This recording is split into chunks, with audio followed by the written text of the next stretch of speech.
The year is 937, and somewhere in the north of England. The exact location lost to time, debated by scholars for centuries. The largest army ever assembled on British soil is about to collide in a battle so brutal, so decisive, that it will echo through 1,000 years of history. King Æthelstan of England, grandson of Alfred the Great, stands with his brother Edmund at the head of the Anglo-Saxon forces, facing an alliance that should have been impossible. Olaf Guthfrithson, the Viking king of Dublin, has joined forces with Constantine II, king of the Scots, and Owen, king of Strathclyde. 3 kingdoms united by a single purpose: to destroy Æthelstan and shatter his dream of a unified England forever. The tension is suffocating. You can almost hear the breathing of thousands of warriors, the creak of leather armor, the whisper of steel sliding from scabbards. This is the Battle of Brunanburh, and by the time the sun sets on this blood-soaked field, England as we know it will either be born or stillborn, crushed before it could ever truly exist. But to understand why these armies are here, why men from Dublin to Scotland to Wales are willing to die to stop one man's vision, we need to go back to a fragmented island of warring kingdoms, back to a world where England was just a dream, a dangerous idea that threatened to upset the balance of power that had existed for generations. When Æthelstan became king in 924, he inherited more than a throne. He inherited his grandfather Alfred's obsession, the unfinished business of uniting the fractured Anglo-Saxon kingdoms into something greater, something that had never existed before: a single English nation. Alfred had saved Wessex from the Vikings, had begun the process of reconquest, but it was Æthelstan who would take that torch and run with it, who would push further than anyone thought possible, who would dare to claim dominion not just over the southern Anglo-Saxon kingdoms but over the entire island. He was brilliant, ruthless when necessary, diplomatic when possible, and absolutely convinced of his destiny. Contemporary sources called him Rex Totius Britanniae, King of all Britain, a title that must have seemed like breathtaking arrogance to the other rulers of the island, a declaration of war wrapped in Latin syllables. And Æthelstan didn't just claim these titles. He enforced them with a combination of military might and political genius that left his rivals reeling. In 927, just 3 years into his reign, he captured York, the great Viking stronghold in the north, and for the first time in generations, all of what we now call England was under one ruler's control. He forced the submission of the northern kings, including Constantine of Scotland, in a humiliating ceremony at Emont Bridge, where they acknowledged his overlordship and swore oaths of loyalty. Oaths that tasted like ash in their mouths, oaths they never intended to keep any longer than they had to. Æthelstan's court became the most sophisticated in Western Europe. He married his sisters to European royalty, collected relics like a man possessed, issued laws that show a mind grappling with how to govern this new, unified realm, and projected power in a way that no English king had done before. But power breeds resentment, and Æthelstan's success created enemies faster than he could subdue them. The northern and western rulers saw him as an upstart, a southern king who had gotten too big for his crown, who threatened the independence they'd fought for generations to maintain. The Vikings of Dublin, who had been raiding and settling in Ireland and Britain for over a century, saw their profitable bases of operation threatened by this expanding English power. And Constantine of Scotland, Constantine had been king since 900, had survived longer than almost any ruler of his era, and he was not about to let some ambitious grandson of Alfred reduce him to a mere subordinate. So the seeds of rebellion were planted, watered by humiliation and fear, and they grew in the shadows of Æthelstan's triumph, waiting for the right moment to burst into violent bloom. That moment came in 937. Olaf Guthfrithson, who had taken control of Dublin's Viking forces, was young, ambitious, and hungry to reclaim the Viking kingdom of York that Æthelstan had seized. He had his own claim to York through family connections, and more importantly, he had ships, warriors, and nothing to lose. Constantine, now in his 60s or 70s, ancient by medieval standards, saw perhaps his last chance to break free from English dominance and secure Scotland's independence for his successors. Owen of Strathclyde, ruling a British kingdom squeezed between Scots, English, and Vikings, made his own calculations about survival and threw in his lot with the coalition. The alliance was stunning in its scope and its improbability. These were rulers who had fought each other for years, who had different languages, different cultures, different religions. Even Olaf's Vikings were still largely pagan or newly converted, while Constantine was a Christian king who had even abdicated once to become a monk before returning to power. But they all agreed on one thing: Æthelstan had to be stopped. The coalition forces gathered, and the numbers must have been staggering. We're talking about a combined force that some historians estimate could have been anywhere from 10 to 20,000 men, possibly more. Enormous by early medieval standards, when armies of a few thousand were the norm. They came by land and sea, Vikings sailing their longships around Scotland and down the coast, while the Scots and Strathclyde Britons marched south. And the plan was to link up, invade Æthelstan's territory, and force a decisive confrontation. When news reached Æthelstan of this massive invasion, he must have felt the weight of everything he'd built hanging in the balance.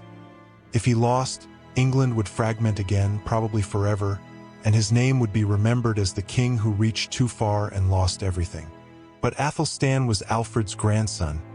He didn't panic, he organized. He gathered his own forces, calling on the loyalty of the Mercians, the West Saxons, the East Anglians, all the kingdoms he'd worked so hard to unite, and at his side was his younger brother Edmund, barely out of his teens but already proving himself as a warrior and leader. The two armies moved toward each other like storm fronts, and when they finally met at the place the Anglo-Saxon Chronicle calls Brunanburh, a location that has haunted historians ever since, with dozens of possible sites proposed from Bromburrow in Cheshire to Burnswark in Scotland. The stage was set for the bloodiest battle that Britain had seen in living memory, perhaps ever. The Anglo-Saxon Chronicle, normally so dry and factual, bursts into poetry when describing Brunanburh, a sure sign that contemporaries recognized they were witnessing something extraordinary. The poem speaks of the field flowing with blood of warriors, of battle from dawn until dusk, of slaughter so great that nothing like it had been seen in Britain since the English first came to the island 5 centuries before. Imagine the scene as the armies faced each other in the early morning light. Tens of thousands of men arranged in shield walls, the Vikings and their allies on one side with their axes and round shields, their berserkers perhaps working themselves into a frenzy, their kings promising them glory and plunder. On the other side, the English FYRD, the levied soldiers, standing shoulder to shoulder with Æthelstan's professional warriors, his thanes who had trained for war since childhood. And at the center, the dragon banner of Wessex flying above the king himself. The noise must have been overwhelming. The crash of weapons on shields, the roar of thousands of voices shouting battle cries in Old Norse, Gaelic, Welsh, and Old English, the screams of wounded horses, the blast of war horns signaling attacks and retreats. Medieval battle was intimate and horrifying in ways modern warfare isn't. You saw the face of the man you killed, you felt his blood spray across your face, you smelled the stench of open bodies and voided bowels, you slipped on the entrails of your friends as you stepped forward to take their place in the line. The shield wall was the fundamental tactic of the era, a formation where warriors stood side by side, their shields overlapping, creating a mobile wall that enemy forces would crash against like waves on a cliff. The key was maintaining cohesion, because if the wall broke, if gaps appeared, the enemy would pour through and the formation would collapse into individual combat where numbers and momentum decided everything. Both sides knew this. Both sides had warriors skilled in the art of shield wall combat. And what followed was a grinding, brutal push and pull that lasted not minutes or even hours, but all day long. The sources tell us the fighting continued from morning until evening, which means we're talking about 8, 10, maybe 12 hours of nearly continuous combat. Something almost impossible to imagine, requiring a level of endurance and savagery that speaks to just how much was at stake. Both sides committed everything. This wasn't a skirmish or a raid. This was total war. The kind where kings fight in the front lines and the outcome determines the fate of nations. We know that Æthelstan and Edmund fought personally because the Chronicle specifically mentions their presence and their role in the victory, which means they were in the shield wall, in the blood and mud and chaos, risking everything. Constantine's son fell in the battle, a devastating personal loss for the aging Scottish king. The Chronicle notes that he left his son's body on the battlefield, and whether this was by choice or necessity, it speaks to the totality of the defeat that Constantine suffered. 5 kings died that day, the sources tell us, and 7 of Olaf's earls, along with countless warriors whose names we'll never know. The battlefield would have been a nightmare landscape by evening. Bodies piled so deep in places that you couldn't walk without stepping on the dead.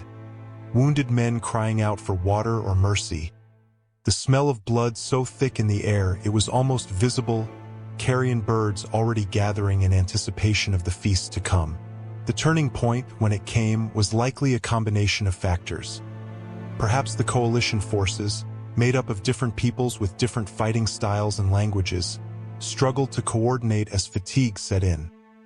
Perhaps Æthelstan's more unified command structure gave him an edge in the chaos. Perhaps there was a moment when one section of the coalition line broke and the psychological effect rippled through the entire army. Whatever the specific trigger, the coalition forces began to retreat, and retreat in medieval warfare was often when the real slaughter began, because once the shield wall broke and men turned to run, they exposed their backs to their enemies, and the disciplined killing of shield wall combat gave way to pure butchery. The Anglo-Saxon Chronicle, with grim satisfaction, describes how the Vikings and Scots were cut down as they fled, how Æthelstan's forces pursued them throughout the remaining daylight, how the West Saxons pressed on in pursuit of the hostile peoples, cutting down the fugitives from behind with their sharpened swords. Olaf Guthfrithson escaped, but barely. He fled back to Dublin with just a handful of ships, his dreams of reclaiming York shattered along with his army. Constantine made it back to Scotland, but he was a broken man.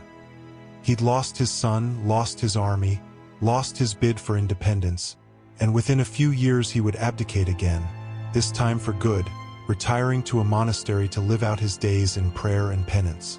Owen of Strathclyde vanishes from the historical record after Brunanburh.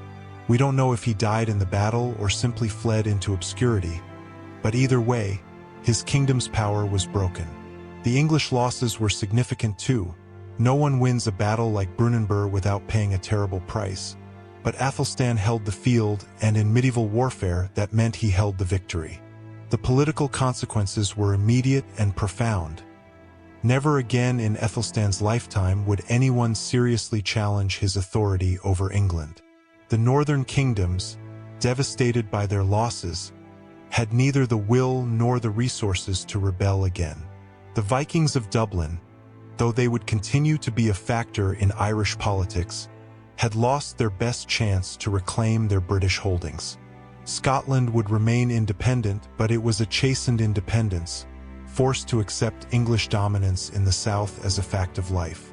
Most importantly, the battle proved that England could exist, that the disparate kingdoms could fight as one, could identify themselves as English rather than as Mercians or West Saxons or Northumbrians.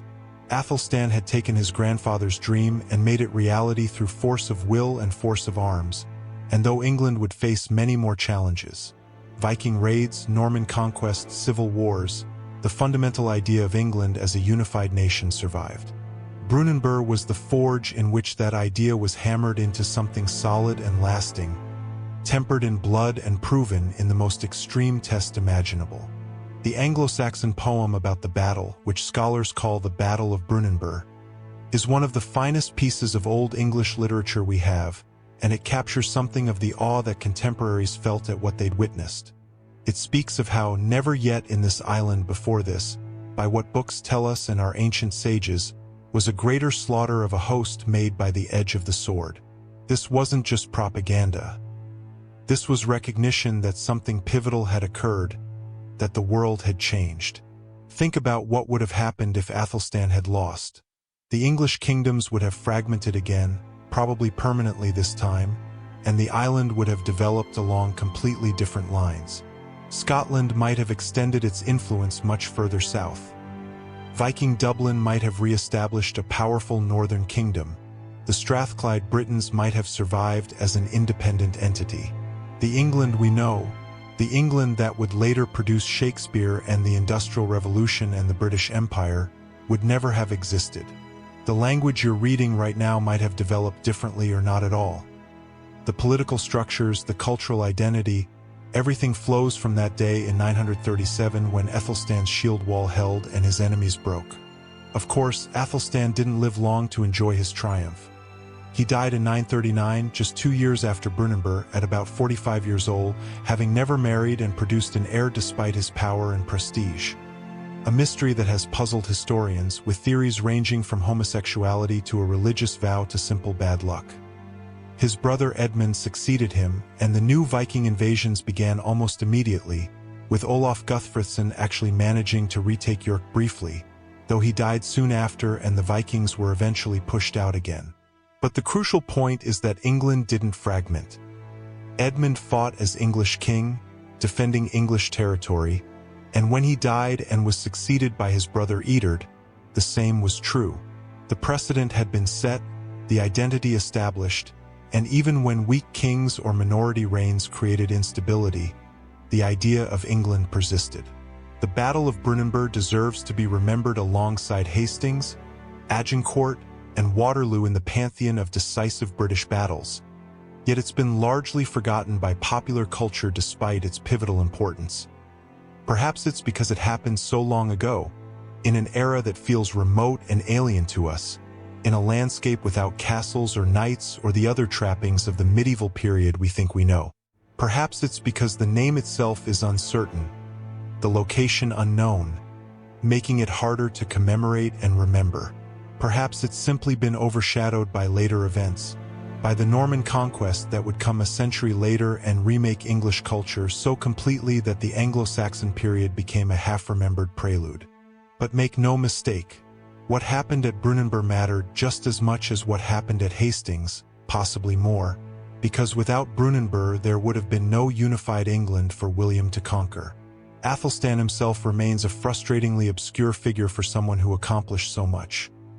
We have his laws, his coins, his charters, but we don't really know what he looked like, what his personality was like beyond the bare facts of his actions, whether he was happy or tormented or simply driven.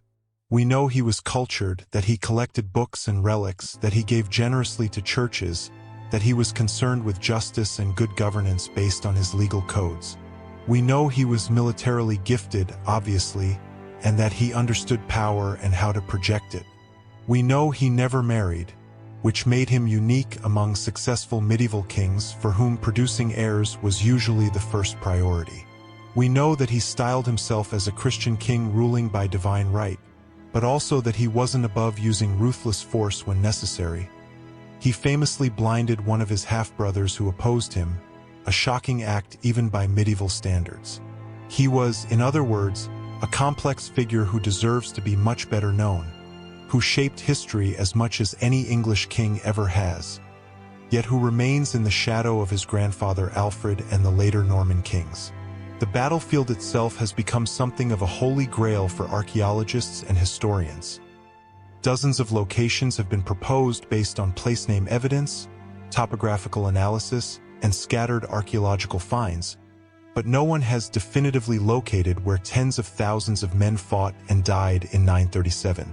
Modern scholarship leans toward somewhere in the north, possibly in the Wirral Peninsula near Bromбorough, where the place name fits and the strategic location makes sense for a coalition force coming from Ireland and Scotland to meet English forces coming north. Metal detectorists and archaeologists continue to search, hoping to find the mass graves or the scatter of artifacts that would pinpoint the location. But early medieval battlefields are notoriously difficult to locate because armies carried away their dead when possible, locals scavenged the battlefield for weapons and armor, and nearly 1,000 years of agriculture and development have transformed the landscape. If the battlefield is ever definitively found, it should be preserved and commemorated the way Hastings has been, because it deserves that recognition. The Battle of Brunanburh is a reminder that the nations we take for granted, the borders we draw on maps, the identities we assume are natural and inevitable, are actually the products of specific moments, specific decisions, specific people who made choices that rippled forward through time. England didn't have to exist. It could easily have developed as a collection of smaller kingdoms, or been absorbed into a Scandinavian empire, or fragmented along different lines entirely. It exists because Alfred dreamed of it, because Æthelstan fought for it, because thousands of unnamed warriors stood in a shield wall somewhere in northern England and held their ground when every instinct must have been screaming at them to run. That's the power of contingency in history, the recognition that things could have gone differently, that the world we inhabit is just one of many possible worlds. When you think about England, about English language and literature, about parliamentary democracy, about the institutions and ideas that England would eventually spread around the world for better and worse, it all traces back to moments like Brunanburh, to the times when the future hung in the balance and could have gone either way. On that day in 937, with the sun rising over a field about to be soaked in blood, with two armies facing each other and knowing that only one would walk away intact, England's fate was decided. The shield walls crashed together, men fought and died, and when it was over, when the survivors could finally lower their weapons and try to comprehend what they'd been through, a new nation had been forged in violence and blood, a nation that would endure through everything history could throw at it. That is the day England was born, not in a monastery with monks writing charters, not in a peaceful ceremony of unification, but on a battlefield whose very location we've lost, through sacrifice and slaughter on a scale that awed even the battle-hardened warriors of the early medieval period. Æthelstan achieved what his grandfather could only dream of, and though his name has faded from popular memory, though the battle that secured his greatest triumph has become an obscure footnote, the consequences of what he did echo still, nearly 1100 years later. Every time you speak English, every time you think of England as a single nation rather than a collection of separate kingdoms, every time you trace the continuity of English history from the medieval period to the present, you're standing in the long shadow cast by the Battle of Brunanburh, by the king who dared to unite a fractured island and the warriors who made that dream a reality through the brutal mathematics of medieval warfare. That's why Brunanburh matters, why it deserves to be remembered, why the story of 937 is not just ancient history but the foundation story of a nation. The day that England, in blood and iron and the clash of shield walls, truly became England. Æthelstan's victory at Brunanburh sent shockwaves across medieval Europe. Foreign kings who had once viewed him as an ambitious upstart now sent embassies bearing gifts and seeking alliances. The Holy Roman Emperor himself sought Æthelstan's favor, and the king's court became a glittering center of power where European princes came to learn statecraft, and where the treasures of Christendom were displayed like trophies of legitimacy. But Æthelstan understood something crucial: military victory alone wouldn't keep England united. He spent his final 2 years systematically building the legal and administrative framework that would outlast him, issuing law codes that applied equally across all his territories, establishing a standardized coinage that bore his image as Rex Totius Britanniae, and creating a network of loyal thanes who owed their positions to him personally rather than to ancient regional loyalties. He presided over church councils where English bishops from north and south met together, forging ecclesiastical unity to match his political achievement. When he died in October 939 at Gloucester, the grief was genuine and widespread, not just because a powerful king had passed, but because people had begun to genuinely think of themselves as his subjects, as English, in a way that would have been unimaginable just 15 years earlier. His body was buried at Malmesbury Abbey, a deliberate choice, not in Winchester where the West Saxon kings traditionally rested, but in Mercia, symbolizing even in death that he was king of all the English, not just one region. The crown passed smoothly to his brother Edmund, barely 18 years old but already a veteran of Brunanburh, where he'd fought beside Æthelstan in the shield wall. That peaceful succession itself proved how much had changed. There were no competing claimants from different kingdoms, no civil war between Mercian and West Saxon factions, just an English king succeeded by another English king.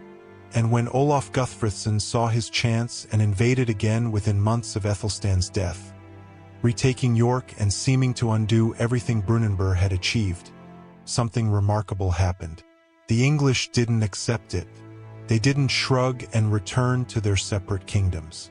They rallied behind Edmund, fought back, and though it took years of grinding warfare, they eventually expelled the Vikings again because the idea of England had taken root too deeply to be torn out.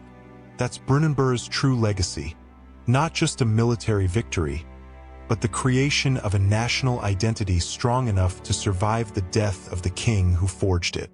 Edmund's reign proved that England was more than just Æthelstan's personal achievement. It was now an institution, a shared identity that transcended any single ruler. When Edmund was assassinated in 946, stabbed to death by an exiled thief during a feast at Puckelchurch, the kingdom mourned, but it didn't collapse. His brother Eadred took the throne, and the pattern continued. Eadred was sickly, frequently ill, not the warrior his brothers had been. Yet he ruled for 9 years and kept England united through sheer determination and the governmental machinery Æthelstan had built. The Vikings tried again and again to reclaim York, setting up puppet kings and stirring rebellions, but each time the English pushed back, not as Mercians or West Saxons acting independently, but as a unified kingdom defending its territory.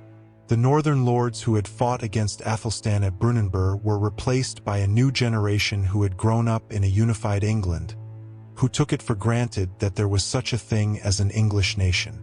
By the time Eadred died in 955, England had existed as a continuous political entity for over 30 years, long enough for it to seem normal, inevitable, the way things had always been, even though anyone over 40 could remember when it wasn't.